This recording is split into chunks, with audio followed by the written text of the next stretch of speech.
Pendant longtemps, les pays ont célébré leur saint patron, leur saint protecteur.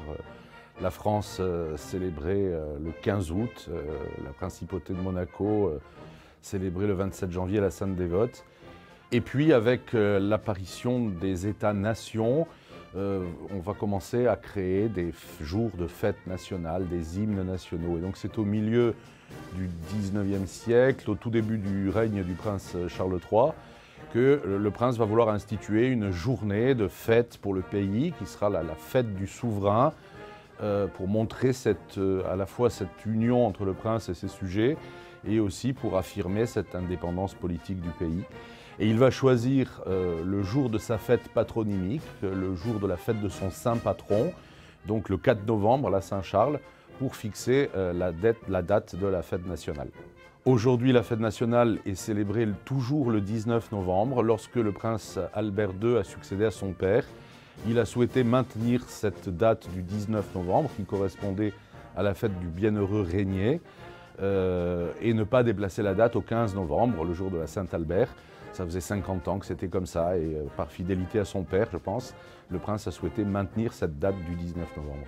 Alors, différentes festivités sont célébrées à l'occasion de la fête nationale, et en particulier, ça a été comme ça là, au tout début, la première célébration qui a marqué ce jour de fête nationale lors de sa création sous Charles III, c'est une messe d'action de grâce qui est célébrée à la cathédrale avec un chant du Te Deum pour rendre grâce à Dieu de tout ce que nous avons reçu, et puis pour mettre le prince, sa famille, ses sujets, tous les résidents de la principauté sous la protection de Dieu.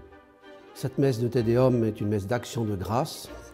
Le prince souverain et sa famille sont présents, bien sûr, à cette célébration. Cette messe de Te Deum, on vient rendre grâce au Seigneur pour l'année écoulée, mais pour l'année qui va venir.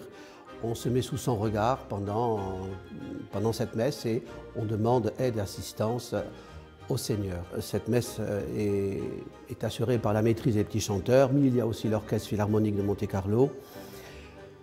Et donc, ce qui fait que donne un éclat particulier à cette célébration. Les musiques sont choisies depuis déjà un petit moment, le grand orgue, l'orgue de chœur.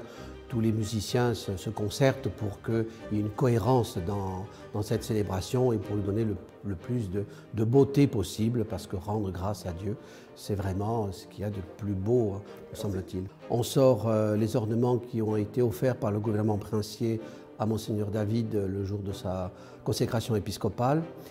Nous sortons le service d'autel du premier évêque de Monaco. Ce service d'autel d'orfèvrerie avait été créé par Armand Gallia, le plus grand orfèvre sous le règne de Napoléon III en France, très célèbre, notamment rendu célèbre par la couronne de la Vierge à Notre-Dame de Fourvière. Ici à Monaco, nous possédons l'intégralité du service épiscopal, c'est très rare, et nous allons nous en servir donc ce jour-là.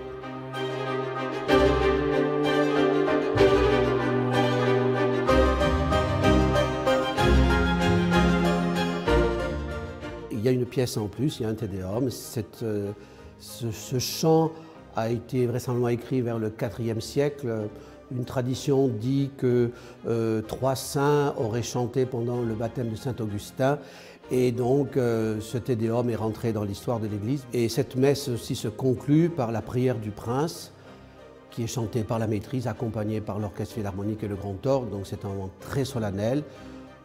C'est assez émouvant de voir le prince souverain assis à son siège et tous les membres de sa famille debout font corps avec lui, et nous-mêmes faisons corps avec lui, et nous le confions au Seigneur pour cette année nouvelle qui démarrera à partir de la fête du printemps, donc le 19 novembre prochain.